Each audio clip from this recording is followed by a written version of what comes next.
Thank you for listening to this episode. Make sure you come back for the next episode covering the points of this conversation. And follow the podcast on social media by finding @Prestigious_Pod. Follow me, Mr. Kent, at Mr. Chris R. Kent. Follow me, Chris Beane, at Chris Beane Official. Join our Discord for exclusive content and personal interactions. And if you'd like to be coached on how to live a more prestigious life, you can reach out to me, Chris Beane, on one of my social media platforms, or by emailing the podcast directly at prestigiousInitiative@gmail.com. Lastly, sign up for our newsletter either through social media or on our website. This is the Prestigious Initiative. Welcome. I'm Chris Beane, and here with me is Chris Kent. Hello, Mr. Kent. Hello, sir. Today we have a powerhouse in the world of style and confidence, Nicole Russo, the founder of Let's Get You. Nicole, it's fantastic to have you here. Hi, very excited, very excited. So, Nicole, let's talk about your journey a little bit. From rural Catskills to the heart of New York is captivating. Can you share a little bit about how your personal experiences have shaped your passion for personal styling and led you to the creation of Let's Get You? You've certainly. I was definitely a small town country girl, like catching tadpoles and flipping through my J. Crew catalog in the early aughts, and didn't really know anything beyond fashion besides the things I saw on the TV. And when I found my way coming to New York, thinking I'd be a writer, I had no interest in the fashion industry, didn't really know it existed. And I always understood like how I felt better when I put effort into my appearance. And that was something that came to me organically. But it wasn't until I stumbled into styling a friend who had gotten this like fancy new job after her Ivy League graduation. And that's when I really understood like the powerful and transformative nature of style and fashion beyond just the superficial. And, growing up in the Catskills in this like literally like 2,000 person trees, cows, no people town, it didn't really matter what you looked like as long as you looked presentable, like as in you showered and your t-shirt didn't have stains on it. Like there wasn't really this world of using aesthetics as a means to propelling your life forward. But because I grew up that way in this simple way, I think that I've always been able to hold on to what really matters and the value of like being who you are and how you can create a better life for yourself using the material world while staying a hold of that. Well, yeah, and that's an interesting concept because of your background. You have the kind of heart of keeping a person at the center of whatever the outfit that they're wearing is, as opposed to perhaps what the other side of the coin would be, where it's all about the outfit. It's not necessarily about the person who is wearing that. Certainly. And, fashion is known for its vapidness and sort of that outside in approach. And when people have incredible style, when they have confidence in what they're wearing, it really comes from that like reverse engineering. And it's in that people sort of are attracted to you and sort of organically find you alluring. And whereas when it's manufactured, we tend to generally smell through that. We, don't really appreciate those people as much. It's not as a natural, attractive user. And like, addition to that, I find people who want to feel good in the way that they dress and maybe struggle with it, it's because there's sort of a disconnect between they can see when something feels good or looks good on people, but they can't necessarily find it for themselves. And we help with that. Mm. And I would imagine those people that are kind of faking it that comes across in how they are interacting with people, how they present themselves. It's not real. It's not genuine who they are. It's a facade that they're wearing. Completely. Well, I often say like we all really want the confidence of a badly dressed person who doesn't know that they are badly dressed, right? Like, because in the end, you can be very successful in life and not be, this dapper looking person because you don't really know you're not really well dressed, and people will buy into the confidence and the delusion that you also have. And in a sense, we're all seeking that, right? We're all seeking that sense of self and knowing that we look good. And sometimes when you actually look good and you have that confidence, it's a superpower. And that's something celebrities have. And that's one of the reasons why incredibly well dressed and editorial or celebrity dressed people look, because they have the combination of both that charisma and that natural confidence. And they also look really, really good. Yeah. Right. Yeah. Well, so you mentioned that everyone deserves to feel noticed and feel confident in how they look. How does personal style contribute to bolstering the confidence and making that lasting impression? Well, besides physical comfort, which is such a paramount and key component for so many people, when we are physically uncomfortable, things don't fit, they're riding up, we're cold, we're hot. It detracts from our ability to stay focused on where we are, be present. It impacts our productivity. It's just a distracting thing that doesn't serve us. And so the second element is when we are able to do something with confidence, it automatically pushes us into our next task, and puts our mindset in the right place. So what do we do every single day, every morning before we go and do whatever we are going to do? We get dressed. And if that is a negative experience, if it is overwhelming, if it is creates a disaster of your bedroom, that's just automatically setting the tone for your day. And there's a lot of psychology and the impacts on our psyche that you can either use that to, move you forward in a positive way. But I mean, I'm sure we've all gone to interviews or had to present or had to go on go on a date with someone we were excited to meet. And if we didn't feel fantastic about the moments before that, the way that we looked or the outfit that we chose, we're going to be distracted and thinking about that. And that is going to come across in the way that we show up. And sometimes if you're able to that and make it a non-issue and actually make it a great part of your experience, in your day's experience, imagine how that could change like the impact of what your results of your day are. Yeah, and you're right, because of course before we go out and face the world, we have to put clothes on, and that interaction with us and the clothes, us and our wardrobe, that closet experience is tough for people because, well, that comes up with all sorts of personal insecurities because, okay, I don't feel comfortable in this, or I don't like this. And then you're like, okay, well, I have to change all the clothes I get. And that's not even to mention the sort of decision fatigue that may arise from having so many different things and not knowing what to wear because it doesn't feel comfortable and you don't feel confident in it because it doesn't, and then you can't proceed through your day. And all of those things, like you said, all of those kind of connect and make it sometimes challenging to figure out what you're going to wear as you go out for the day. Yeah. And then you factor in like people's opinions, the audience you're going to be in front of, how you want to be perceived, like the psychology of color, for example. I mean, those are nuances that sometimes if you have to consider, like, are you going to be walking all day? Is it raining? Like, and then before you know it, like you've made a mess and you're wearing the same pants and the same shirt that you've worn 86 other times to every other thing that kind of is good enough. And you feel this negative, flustered feeling over and over. And for people that don't have that problem, their day to day has a world of difference.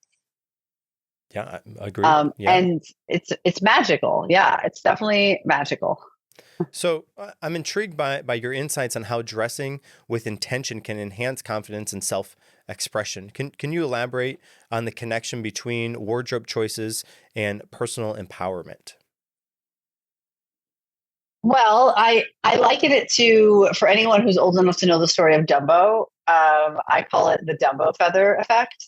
So for anyone who's not familiar, Dumbo was a goofy, big-eared little baby elephant born into the circus. And while he was ridiculed for his individuality, he eventually realized that he could fly, and he became the star of the circus. But he thought it was because he had a little magical feather that made him zoom, zoom. But in the end, he realized that it was his ears. It was that so-called imperfection that at one point, what ostracized him was the magic from the beginning. And I liken the confidence that you can get from bringing that inside out is that the magic is always within you.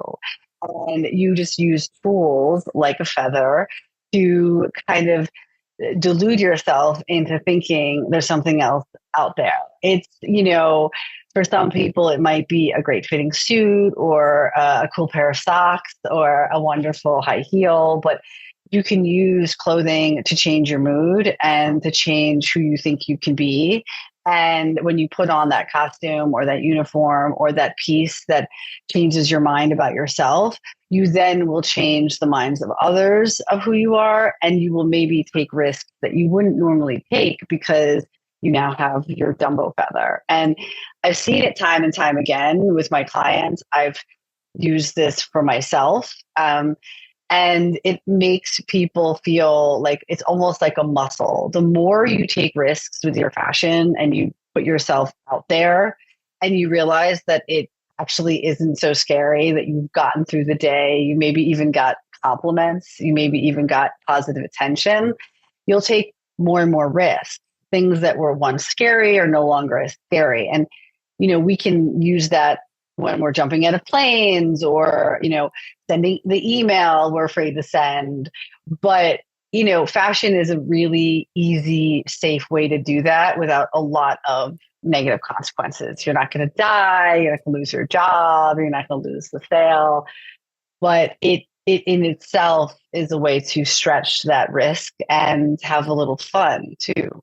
Really. And so it seems like using those small little things, the small little subtle pieces of the wardrobe to help to enhance that comfortability as you go, that piece that makes it so it's you, and then use that as a method to be more open, trying different things. And then as you further down that road, you end up developing a little bit different sense of personal style because of that journey that you're on compared to where you started.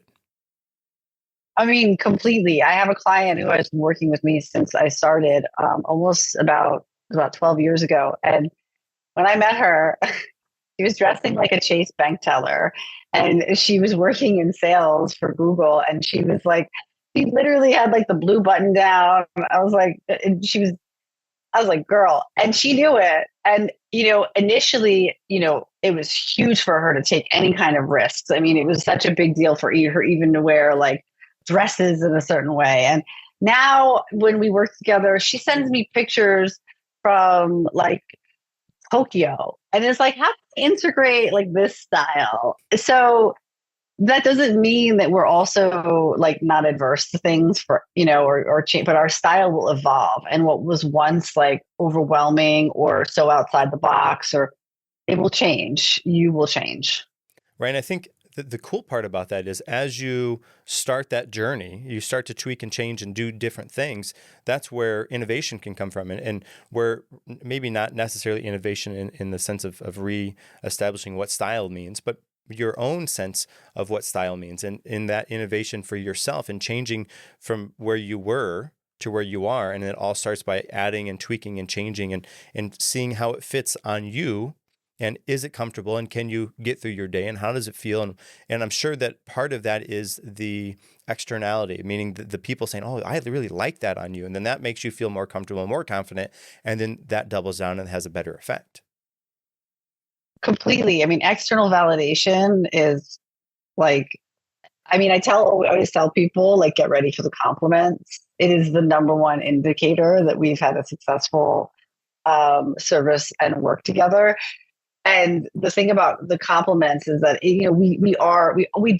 we're tribal people. We look for community approval, and particularly people who've never really put effort into their dress, or it's an area they've played safe in. They're not going to experience a lot of commentary on their wardrobes. Men in particular are pretty shocked by this because men in particular aren't really receiving compliments that much. I mean, women typically like will go on about it. It's part of our nature, but it is something that people are pleasantly surprised by. And, it does encourage you to continue to do more and more of it. And so to add to that, like, if you want to be talked about in any way, positively or negatively, like you have to be doing something interesting.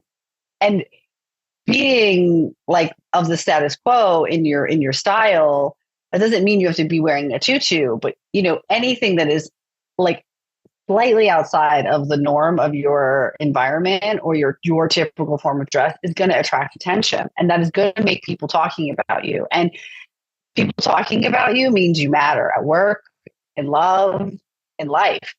That's how you remain remarkable throughout every phase of it. Yeah, it's interesting. So this is, as we're talking about this kind of journey from where you started to where you go, it brings to me Jordan Peterson. I don't know if you know Jordan Peterson is he's a psychologist, written a couple of books. He's got somebody who's making suits for him, custom suits, and they're really wild. And there's one of them that has got like fire on one side of the jacket and ice on the other side, and one of them's got, it's like yellow and red and black. It's all kinds of funny different colors. One of them he has like a skull and crossbones on the sleeve, amongst a bunch of other things. It's really, really wild, and not what I would assume somebody like him to wear. But when he wears those things, you're right, people talk about it, and because it's so far out there, and I'm sure it takes a certain percentage of confidence for him to wear those things. It helps that they're custom designed for him, but that willingness to step out there and do that then invites those compliments to come in. And you're right, then that doubles down. They're like, oh yeah, let's go even more wild with this, and let's see how far you can go. And that change really, I think, helps the comfortability and the confidence that goes right along with that. Well, it's interesting that you bring up an example like that, because there's a Harvard study that essentially talks about the red sneaker effect. It's one of my favorite things. There's so much science behind the proof and evidence of like how what you wear can both influence your productivity, your creativity, and the perception of people that have for you. And you can use these to manipulate your life. I mean, hopefully not in a bad way, but definitely to reach your goals. And the red sneaker effect kind of leans right into what you just described. This is a man who you would never expect to dress this way, who works in an industry and that is a little bit more conservative. Clearly, people have a perception about how someone should appear and how they should dress. And he's going against the status quo, which is then making him be talked about. But it sounds like, well, I'm sure there are plenty of people that have lots of opinions about his outfits. They are probably talking about it in a way that is positive enough for him to continue doing it.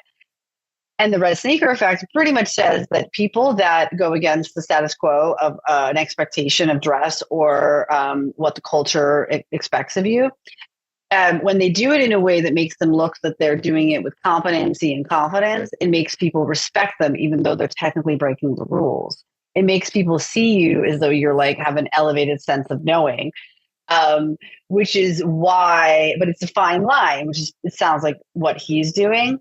And then the other line of it is that you can look like you just don't know how to fit in. And they call it the red sneaker effect because realistically it's about like, why would you wear a red sneaker? If like, say you were an industry professor, but it's really what the people that get away with it are the ones that have the confidence to act like they can. And I think another more prominent example that people would be able to associate with is someone like when Mark Zuckerberg originally came onto the scene and text people like him who were, they were changing the face of like, the world as we knew it. They were able to walk into these meetings with looking like schlubs in their hoodies and all these other things and getting away with it because they had the status in order to carve out a person, like be like, I am big enough and smart enough and prominent enough to get away with this, and you have to listen to me. So it's like a bit of confidence, arrogance, but we all can use that in our lives. And I do think that people that have built that style muscle can reach the point where they can get away with that. Yeah, agreed. And for many, making mindful wardrobe choices that align with their personal growth and values, I'm sure is challenging. And how can you navigate this and help them build a wardrobe that really reflects their own journey and aspirations? Well, one of the things we do, and when I work with a client, is which is pretty much the paramount to the foundation of what we do next, is understanding like what are your visions, what is your vision for your life, and what is the actual vision for your style, right? What are your goals? Where are you headed? Are you what do you want to be in 5 years as a person, your day to day, your lifestyle, and what does that look like visually? A lot of people don't know what they actually envision themselves for. They just know what isn't working for them. And honing in on that and becoming very clear on that allows us to build something that is versatile and long lasting. So, we do live very complex, diverse lives. Like we're parents, partners, we live in different kinds of city environments or suburban or even more rural. And the key is to build something that serves all forms of that life, not fitting yourself into different boxes. So how can you make bridges between those boxes so what you invest in is sustainable and versatile? So an example would be, if like say you are, an entrepreneur and you happen to also be a parent, and you are extremely athletic and you lift a lot of weights. So a lot of clothes don't fit your like thunder thighs because you're squatting 230 or whatever it is. Yeah, I mean, means that you need clothing that will not only just fit you physically, that's comfortable. You need clothing that will be able to carry over from like pickup to maybe a boardroom meeting, because you don't necessarily want to ostracize the other mommies or daddies because you're a baddie who just got like, another investment from the VC fund, So maybe that's an area that's interest of yours to integrate better into the community. So we have to think about like, what is a practical piece of clothing that not only fits you comfortably, but fits into both those spectrums of your life. And it's possible. It is very possible. And that is something that we do is about, and then therefore you feel confident. And then if you want to take that pant into dates on the weekends or, Easter brunch as an example, you can. And, we think about that because 80% of your wardrobe should really fit into most of your life. You should really only have 20% that is for very specific occasions or like specific weather elements, but most of your stuff should fit into most of your life. The only people that have these exceptions are like, the president, people that really live in unrealistic worlds that require clear wardrobe boundaries, but we all can create them. I believe in it. I do it. Now, you speak on the idea of fashion as self-care, which I think is intriguing. And how does personal style kind of contribute to the overall well-being? And what advice could you give somebody for incorporating fashion into one's self-care routine? When we make effort to care for ourselves, we then feel better about ourselves. Like, well, while many of us, I think most of us experienced the lockdown during COVID, we saw a decrease in self-care. Like we no longer groomed or got dressed. And it does have an influence on our self-perception because we see our reflection and we then don't see ourselves in the same way over and over again. It will change our perception of ourselves. One way in which what I tell people is that you don't have to like get all dressed up and be schmancy if your life doesn't, require it, but you need to do what you call getting dressed at least 3 times a week. It's so easy, especially in American society, to just like go from one pair of sweatpants to another pair of sweatpants. And then, kind of having different gradients of schlub throughout our life. And we only really get, dressed for some occasion. And I think that life is your occasion.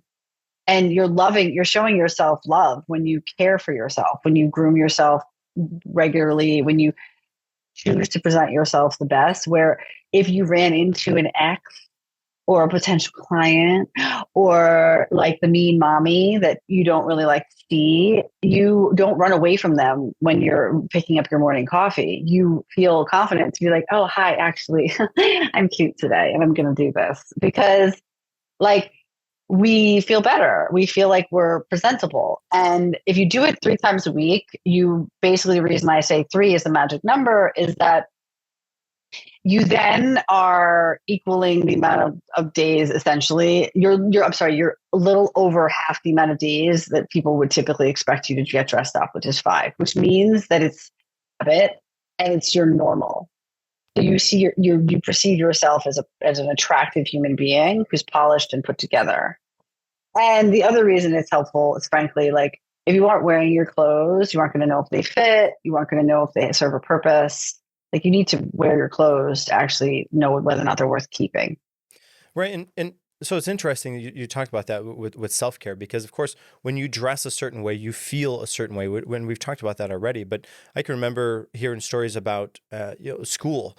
At school on picture day, as there's almost no fights or no disagreements within the students because of the way they're dressed up. They're presentable, and because they're presentable, because what they're wearing kind of helps them feel a little bit better about whatever it is that's happening. That relates to a lower percentage of fights or issues that happen in the school. And I don't know this to be the fact, but I would imagine that also their activities, their focus, they're paying attention more on those days that they're dressed up as well, because they feel better. And if obviously we can understand that for children, as adults, that should still hold true for us, because if we dress up, we feel better. I know one thing that our boss does on days that he doesn't feel well, he will go out of his way to dress up to feel better, Mm-hmm. as opposed to dressing down, because if you dress down, you feel down, and then you already feel down. That's not great. So if on days you don't feel good, or days in particular that he doesn't feel good, he feels down or whatever, he dresses up, and then that helps him to feel better. Yeah, there's there are additional studies that have shown that we have it has an impact on our cognitive creativity and ability to be productive. That formal clothing, which I lump into any form of structured dress, it could be jeans and a nice t-shirt, but when you're wearing your version of your formal clothing, the lines have obviously blurred in the casualization of fashion, but when you are wearing a more formal pair of clothing, you are shifting yourself into the role that clothing presents to you, and therefore it does impact. Studies have shown that it impacts your mind.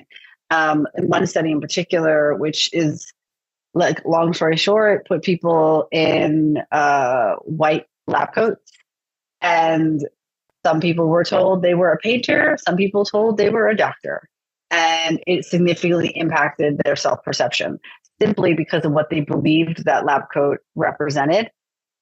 And that's a way that you can use your clothing to hack that attitude and that mindset. For example, when I am recording a podcast like this, or I'm on video with a session with a client, I always have on some real pants, honey. Like you might only see the neck up, but there's a reason, because I am telling myself that I am showing up to something as this position of authority, of this position of expertise.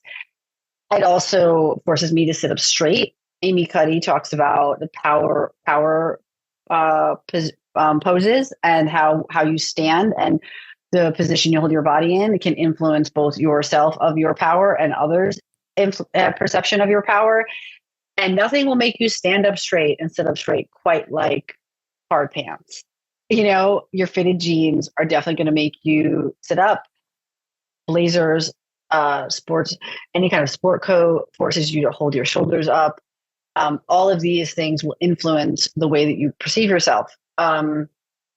It's a really powerful tool. And if you're unclear on how to do this better, or influence yourself, these simple things in getting dressed will significantly impact your productivity for the week.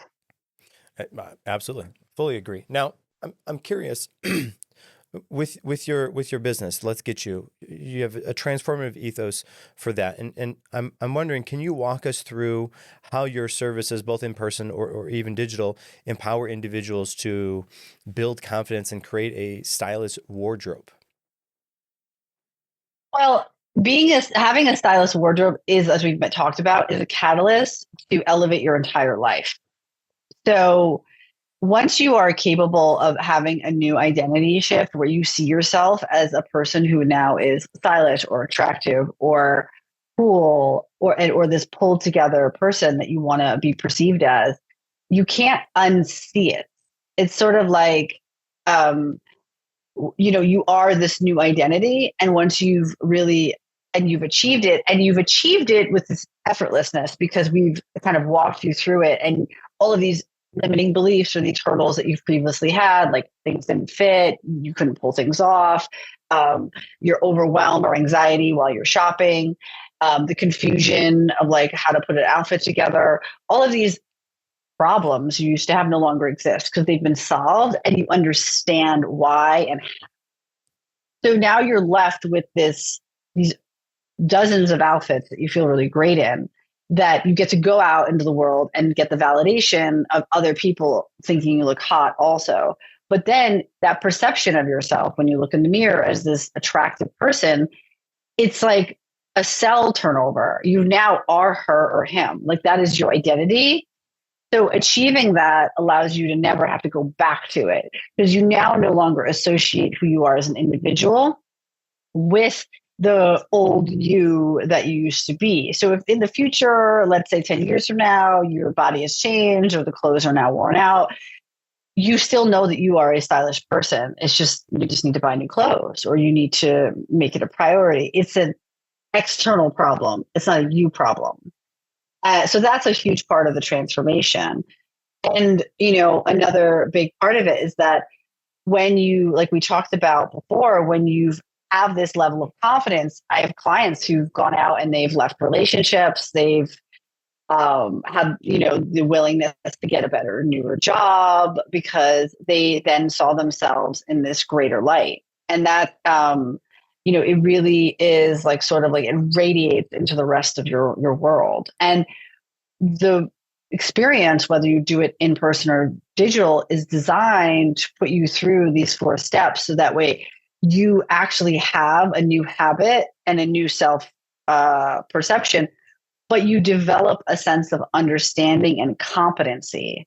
So it's not just like, oh, here's some new clothes and you look great and you went shopping and you got a dopamine hit. It's like, no, now you actually get it.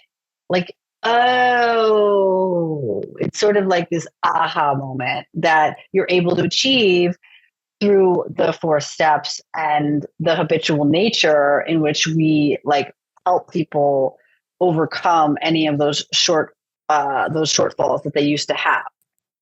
Right. Okay. So it sounds like you like you just said, well, you're not necessarily, okay, let's go out and buy you some new clothes so you feel good for right now. Okay, great, good, bye, thanks. But it's understanding how that person should dress for their body type or how that person should dress for their body type and the job or the role that they would like to have. It's every facet of who they are as an individual. So your shape, your goals, like what do you want to actually look like? Like who are you? Who's your vision for like yourself? Like we all, maybe you don't like color, or maybe you like are really short and you struggle with like things like that, or you've got a recent promotion and you want to look like a leader, but you also don't want to look like you're trying too hard because you're confused about how to look smart in a casual work environment.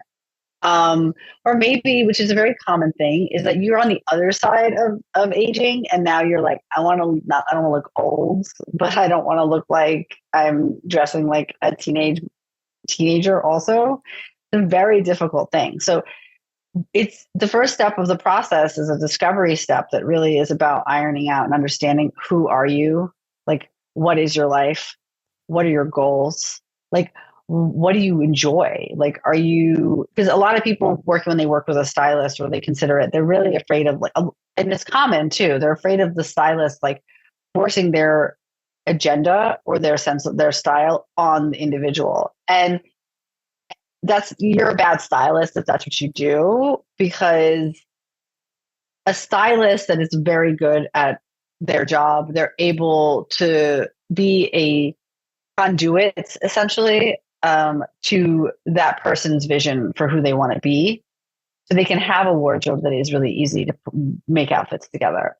And then we go into the practical and the tactical steps of inventorying your closet and editing it out. So you have essential pieces. Like, it's like a recipe builder. Like, if you're trying to make some amazing like cuisine, like if you're missing a key ingredient, like it's gonna fall flat.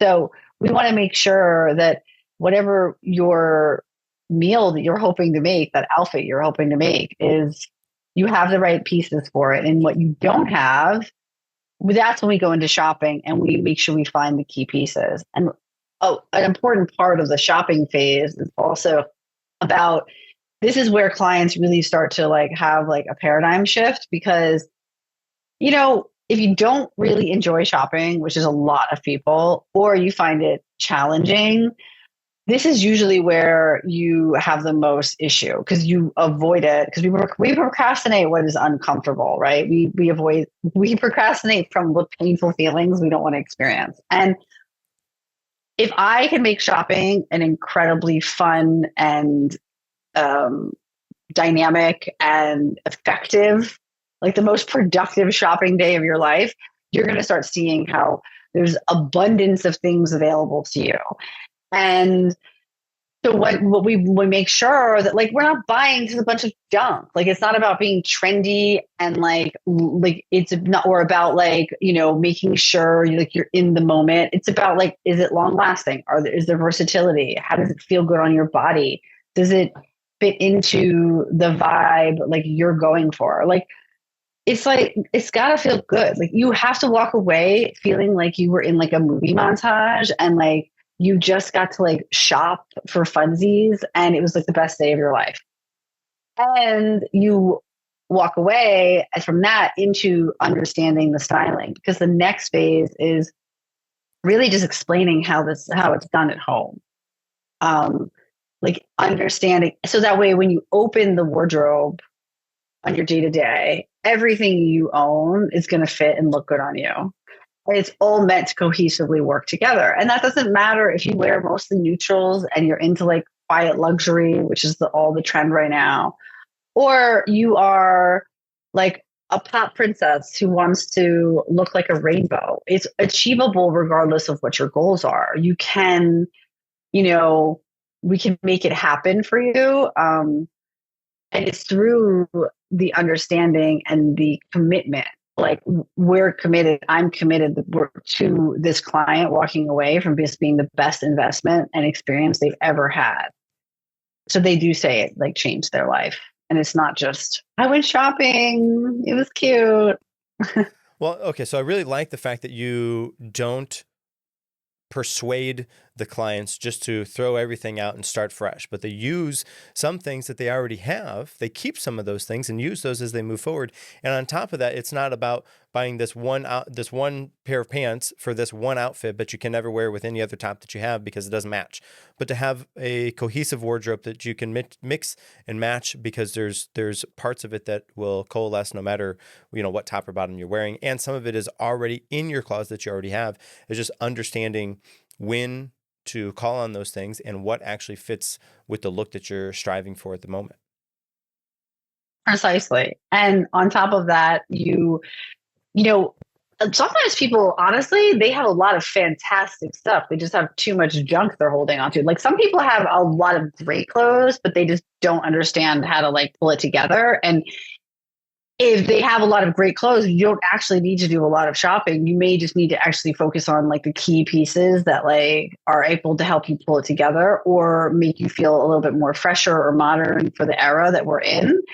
But in particular, I find that the majority of people, unless whether they have a lot of great pieces or they have a lot of junk, they have way too much stuff. They have way too much stuff. They are holding on to things they've had for decades, or because they either spent too much money on it, it was a gift, they used to fit into it, they're not sure if they'd wear it again. There's not intentionality behind the things that have longevity in their closet. There's just like, and it does, you don't really need a ton. Like, you can have a lot of clothes and have more style. You can also have a minimal amount of clothes and have great style. It's really just about like what serves you, your lifestyle, your personal taste. Like, I have way more clothes than the average person. I also edit my closet all the time. I'm still going to have way more clothes than the average person. But painters who have a studio have way more art supplies than the average like hobbyist. That's to be expected. And if you're not, so if you're not holding on to things with intention, what happens is you get overwhelmed by all your shit, all your, and then you go to make an outfit on, you put on clothes, you can't find the things, you didn't know you owned them, and you wear the same thing over and over again because it worked last time. And it's a lot easier than figuring out the alternative. And I tell people one way in which you can really edit your closet and be more creative in your style is a thing called Wear It Once. And it's a way that you can eliminate and declutter what should stay in your closet without having to spend hours on a Saturday, like trying to clean something. Basically, every day we get dressed, we probably pull our favorite pant, our favorite shoe, our favorite shirt. So there's always like maybe a dozen pieces, 20 pieces that go in this cycle of rotation. Okay, so what you're going to do is you're going to pull that favorite out, but this time you're going to pull out the alt other. Okay, so that means like you throw on your favorite jean or slack, and then you're going to not pull a favorite shirt. You're going to pull a shirt that like is always overlooked. And then you're going to maybe wear your favorite shoe.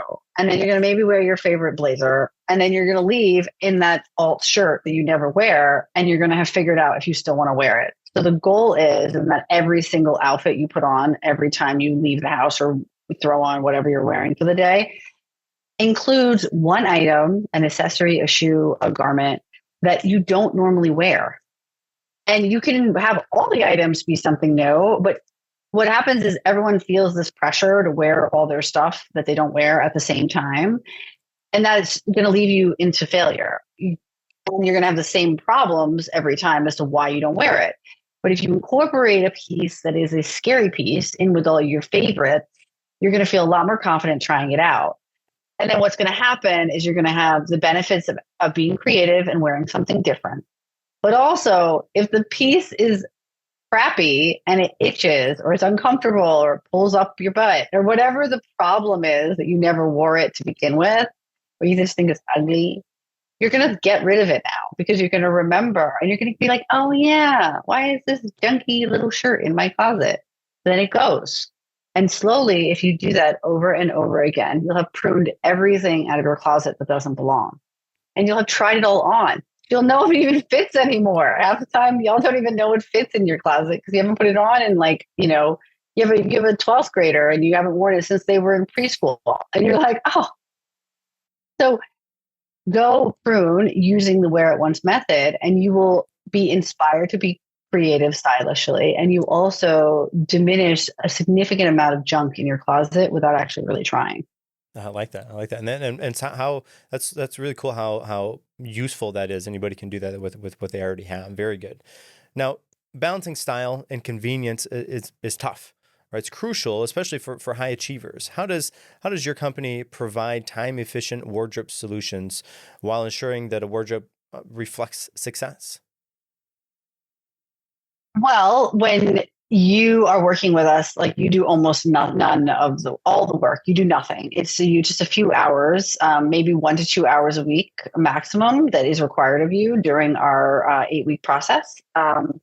And it is designed to eliminate all of the time and emotional and physical investment that goes into building out a wardrobe, but you get maximum ROI with the hours that you do put in. So we're extremely efficient in our operations. I've had hundreds of clients. I've worked with thousands of people, but in the business, I've had hundreds of clients. But prior to my work with Let's Get You and launching in 2018, I did work in the fashion industry, which gave me the opportunity to work with even more individuals when it came to styling. But because of that, we're extremely operations efficient. It's walks people through step by step their guidance. We hold your hand through the process. So there's accountability and efficiency. And we manage all the back end, which includes ordering pieces for you, making sure any of your personal shopping is done without you're having to like really deal with any sales associates or any returns or any of the typical pain that comes with shopping. And then, so therefore, like almost like magic, like a magical little fairy godmother, like you're going through this and being spinned around, but it doesn't actually cause any of the normal stressors that you may go through. Like with cleaning your closet, you may often come into the hiccups of like, do I keep it? I don't know. Well, you have someone now who can assure you whether or not this fits.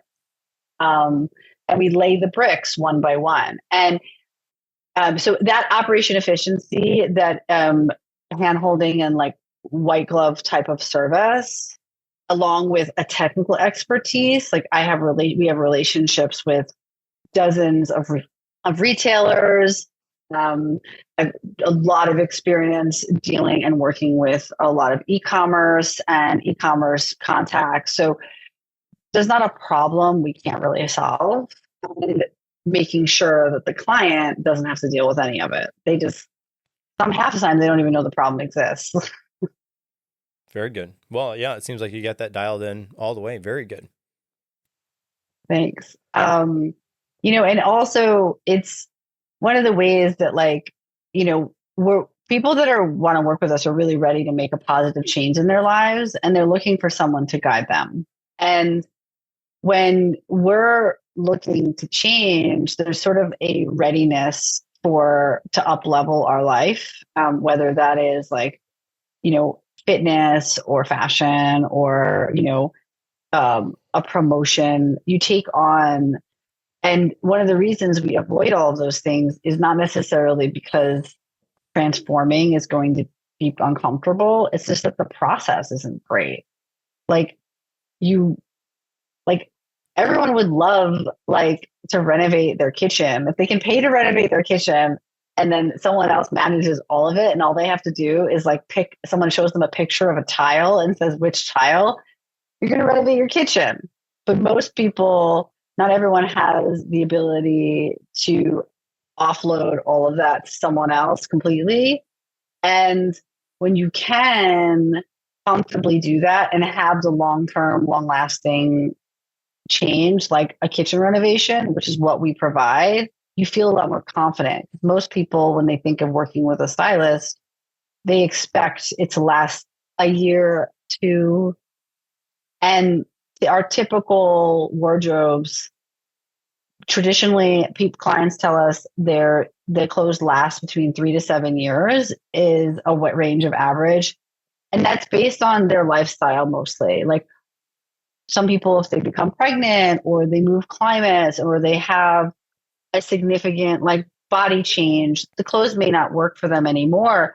But when it comes to stylistically, lifestyle, traditional lifestyle, or wear, it will last.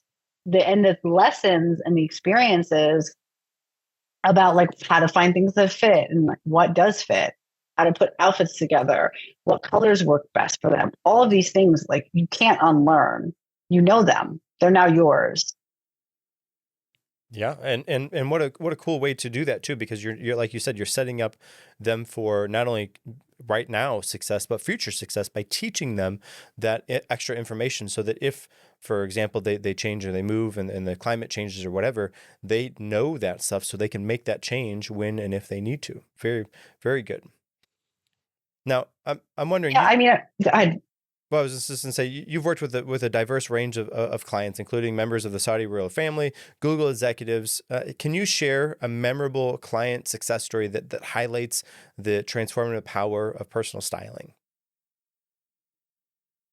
Yeah, I mean, one of the most interesting was I had a client that actually was an executive at a very prominent tech company, and she was transitioning. She was a trans woman, and she, being such a prominent person in her company, she had to do this front facing and was, like for many people in a position like that, very overwhelmed and unclear on how to be successful in this. And I worked with her in, both understanding her personal style, because that was a huge part of it, her new identity, and also the technical components that made dressing for success and being styled for a prominent facing position, and also one that required, to feel like you fit in. Um, and it was interesting because about 6 months or not 8 or 9 months into working together, she had to go on stage and had to present in front of like hundreds of people, and a lot of these people didn't know her as her previous self. They only knew her as the person that we had helped curate her image for. And she said that it was the first time in her life that she'd ever, like, since this process, that she had felt like she really showed up as like the new person that she was, and that was exactly who she forever would be. And that was a really huge thing, because, and I felt like it was a perfect metaphor for what we do, in that, like, if you can feel like fully in yourself in an experience like that, then we can pretty much help anybody. Very good. Yeah, and I'm sure, like you said, that extra information really helps that process. So it's not just the clothes that you wear, but it's the intentionality behind that, the persona that you're developing as you are changing your style, your personal style, in order to be that person that you want to strive to be.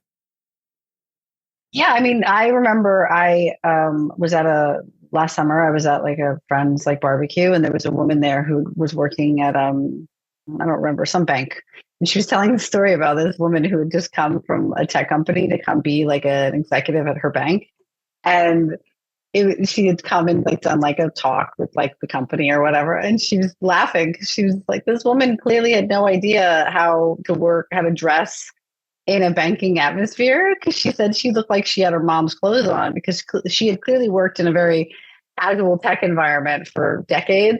And she said it looked like she threw on her mom's high heels or something. She was clomping around the stage, and it was the only thing anyone talked about was how ridiculous she seemed. And I felt bad, because I felt like this was a perfect opportunity for her to probably have worked with a stylist, because she is, no doubt, an incredibly capable executive, yet um, her discomfort with and misunderstanding of how to transition from her previous way of dress in a leadership role to a new environment detracted from people taking her seriously as a new leader. And that is a perfect. There are probably, I bet almost every person in the world has stories like that, where they were in positions like that, and we can avoid them, um, and fit into whatever this persona we wanted to be perceived as. And that was an opportunity for her to be taken really seriously. And for women in particular, it's obviously even higher pressure because of the society we currently live in. But as men age, that is an area where they also could be helped, because they often go into like feeling like a little bit like old men, because they're generationally like stuck in the old way of doing things from a styling perspective. And oftentimes men of in that age bracket tend to feel a little bit unsure how to do it, because they don't want to look like they're trying to be a teenage boy. I can understand that. Now, Nicole, before we wrap up, do you have any final thoughts or key takeaways you'd like to share with our audience? Um, If you are, I always like, if you are on, don't think this matters, if you're like fashion is inconsequential, who cares? I often invite you to wonder and ask yourself, is that because you're too insecure to try or because it really doesn't matter? So I invite people to think about that. And then if they want more help with Wear It Once and they'd like to know a little bit more about how to edit their closet in just a few minutes a day, they can get a free guide that explains it a little bit more in depth and makes it a little more clear and the step-by-steps. If they go to letsgetyou.com/closet edit, and they can download it for free. Very good. And I'll be sure to leave the links to that and your social media profiles in the comments or the show notes for this episode as well. Awesome. Thank you so much for having me. This was actually a really good interview. Very good. Well, Nicole, it's been a pleasure for us exploring this intersection of style, confidence, and personal growth with you. Thank you for sharing your expertise, your insights with our podcast. Thank you.